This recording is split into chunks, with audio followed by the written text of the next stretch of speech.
Welcome to the third mini lectures in Module 6, focusing on challenges and opportunities of community-based language learning.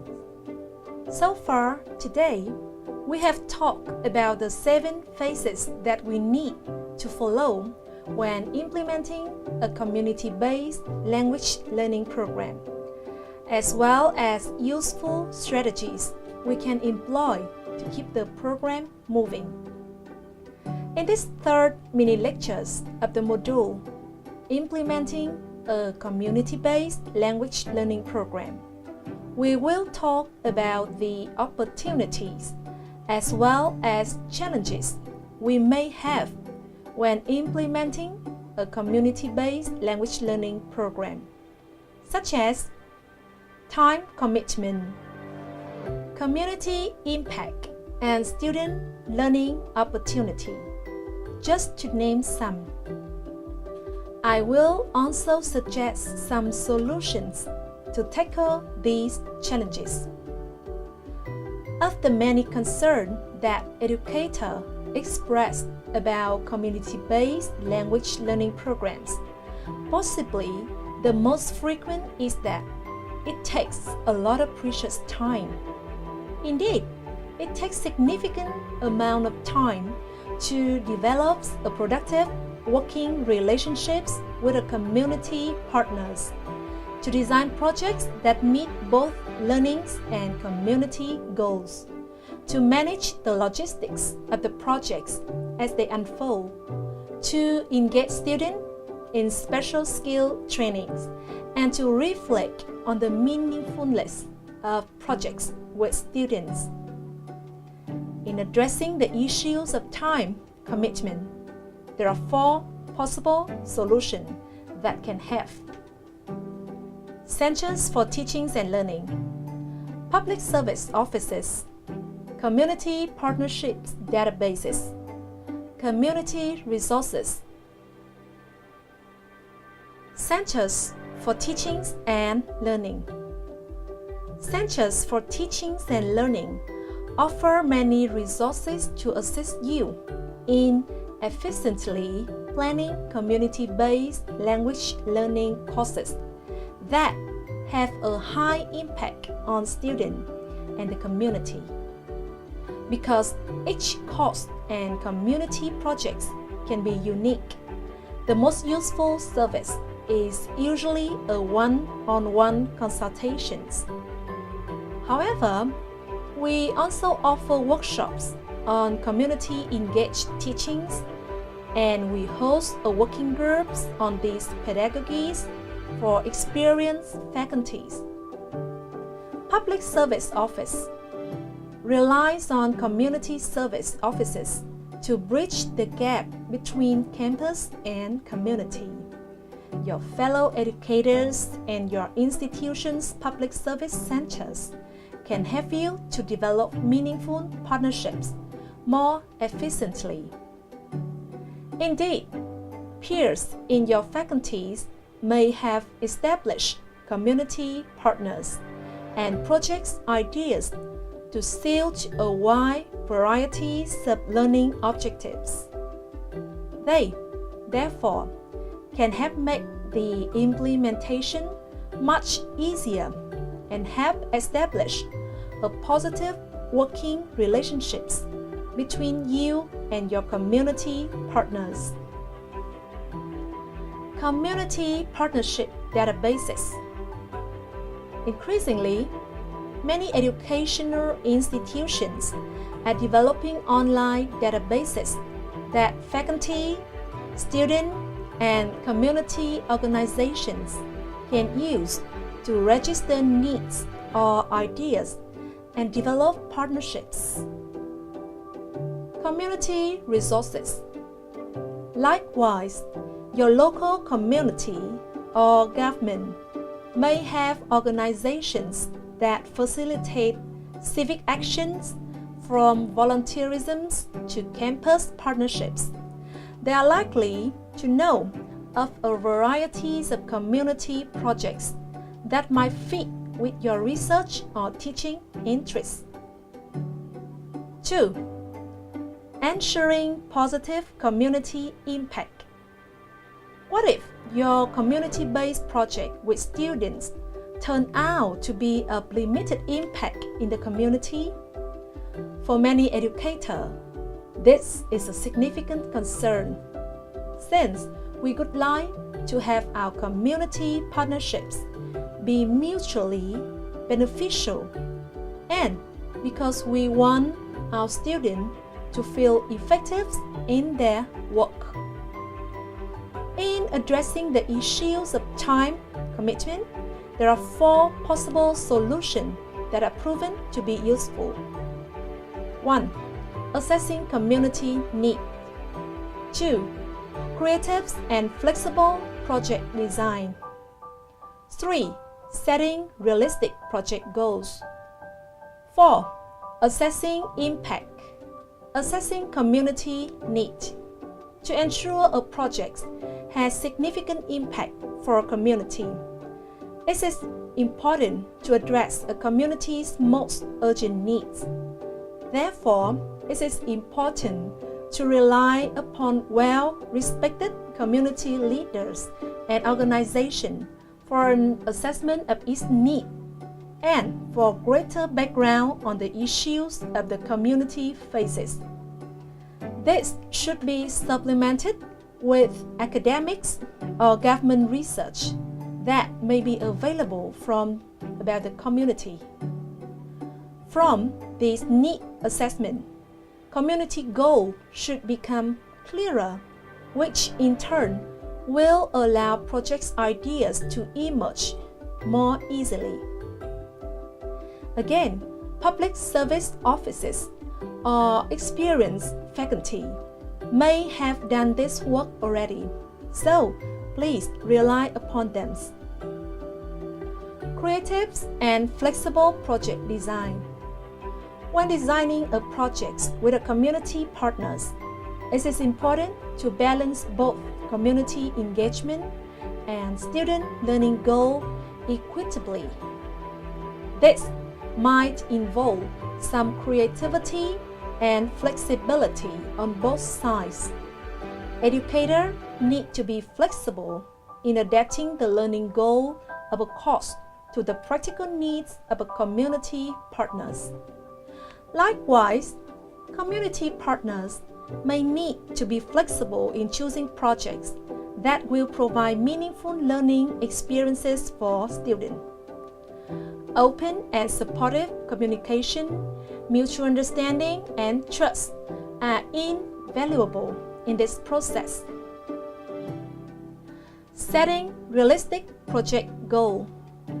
In defining a mutually beneficial project, it is important to set learning and community goals that are manageable for your student within the time frames of your course.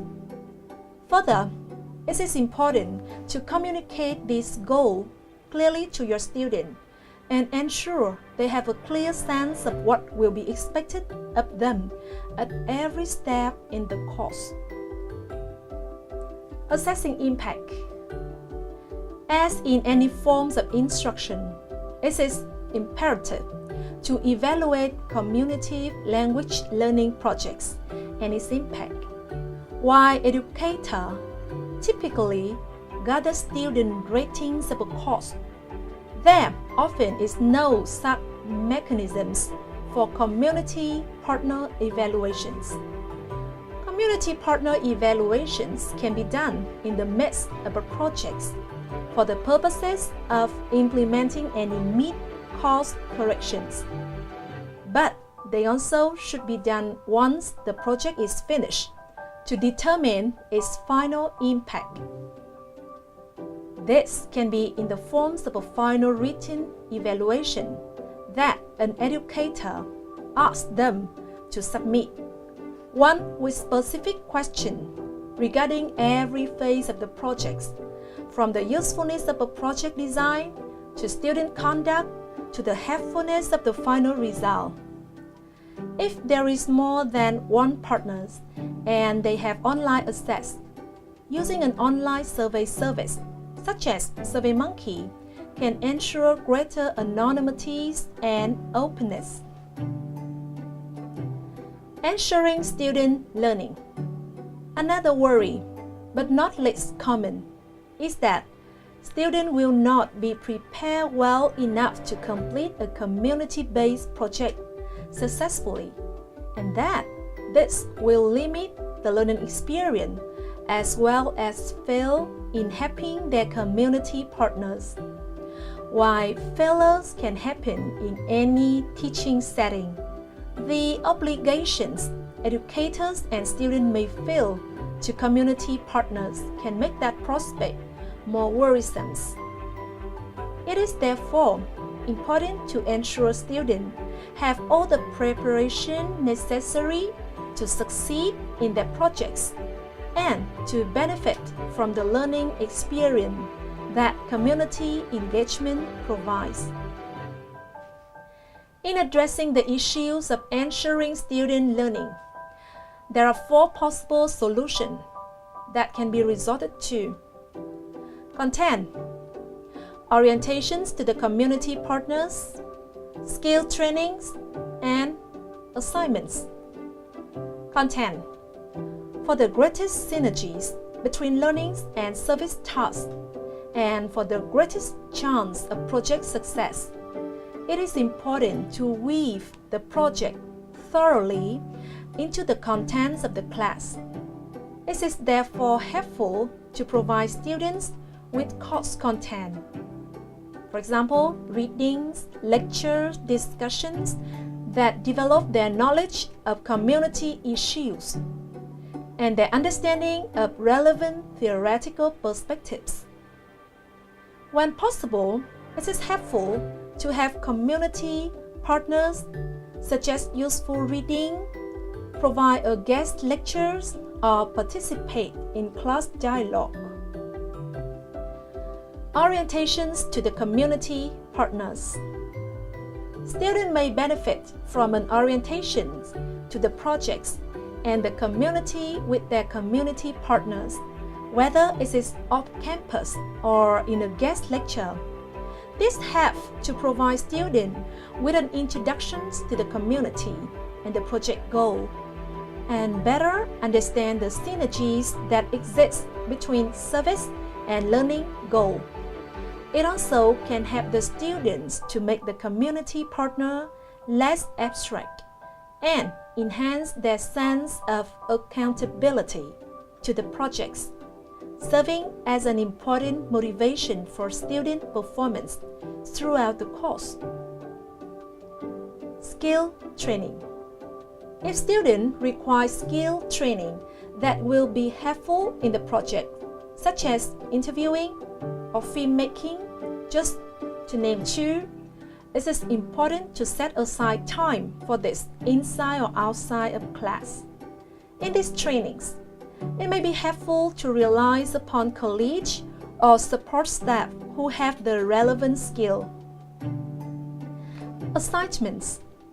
To ensure students are progressing toward the project's learning and service goal, it is important to assign relevant readings and assess their progress through tests, report, oral presentations, or other assignments.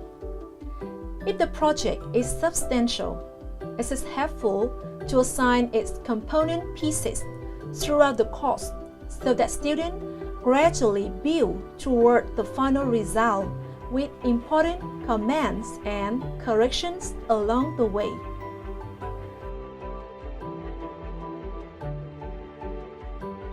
You can learn something in a book till you're blue in the face, but to me it means nothing unless you actually apply it to real world.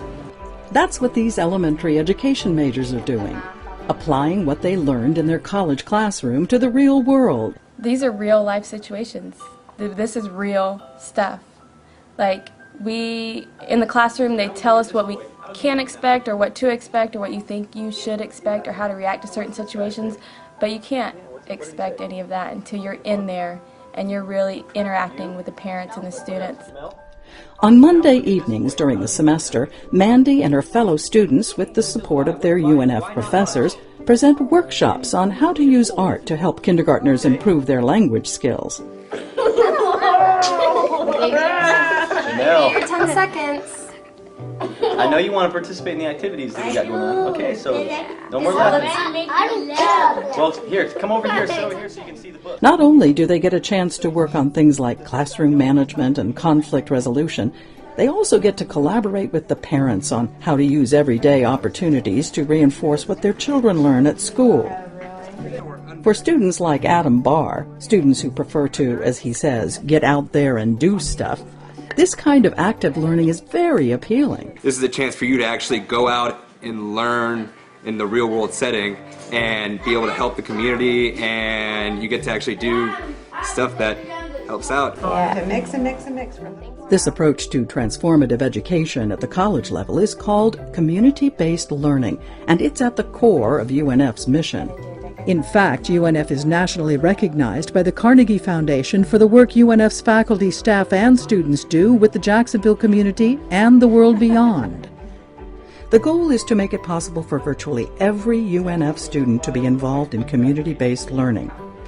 So, while education majors practice their skills in local elementary schools, sociology majors discover the complexity of communities by conducting surveys on community needs. Business majors learn about the economics of poverty by working in an organic garden at a local soup kitchen. And engineering students apply their design skills and learn about a new culture by traveling to West Africa to build water systems that improve the lives of orphans. 1, 2, 3. These students, who live at the Crossings Residence Hall, found out that community-based learning doesn't just happen in the context of a class. They volunteered to get up early on a Saturday morning to participate in a neighborhood cleanup. A neighborhood cleanup sounds simple, but what these students discover is a neighborhood they never even knew existed, and people who really aren't that much different from themselves. The neighborhood residents learn something too. Here we were kind of judging these kids, and look at these little snot-nosed, probably upper middle class kids coming from that university, and that they realized that these kids were people just like them. When they return to the Crossings, students unpack what they experienced in the neighborhood. What was it like to be an outsider in a neighborhood that we don't really connect with or that we're not really a part of? Like actually going out and actually like seeing it, I was like, yeah, we really are in a bubble. It broke the stereotype that UNF students don't help. One of the reasons that we do service is to be a part of the larger community in a bigger sense than just, service is cool, communities are cool. Meanwhile, back at Woodland Acres, UNF students have interesting things to say about community-based learning. I think it's a great way to learn because we aren't stuck in a classroom. We're actually doing real-life experiences, and we get to interact with all the different personalities and all the different struggles that come every Monday. You really become a community when you're learning, in that format with other people. There's a lot of communication, a lot of discussion, a lot of debate. You get to feed off other people's ideas, and input your own and things like that. I think it's a very positive way of going about education. Learning from this has given me a different perspective of what people go through. Not my private school upbringing where it was like I didn't really have to worry about much. Still was hard, tough schooling, but having to deal with, I don't have someone to come home to, I don't have, money for this, but from what I've learned from these kids is that it doesn't really matter, and that they still have the same desires as every other child has.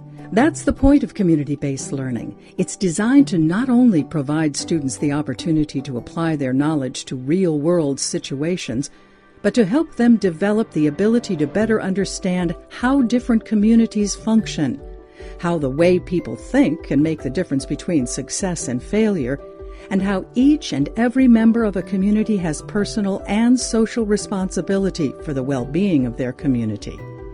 In short, community-based learning seeks to help students expand their view of the world and their role in it.